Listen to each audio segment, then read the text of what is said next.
సమస్త జనులారా నా యొద్దకు రండి, నేను మీకు విశ్రాంతిని కలిగెతును.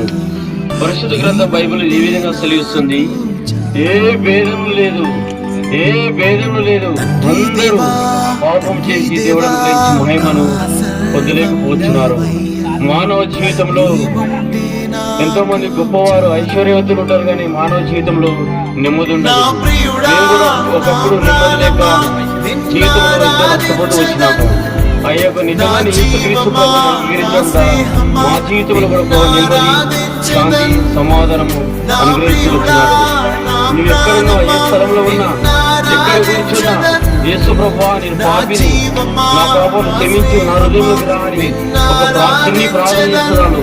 దేవుడు నీ హృదయంలోకి నిత్య సమాధానము, నెమ్మది అనుగ్రహిస్తారు. కాబట్టి ఇదే అనుకూల సమయము.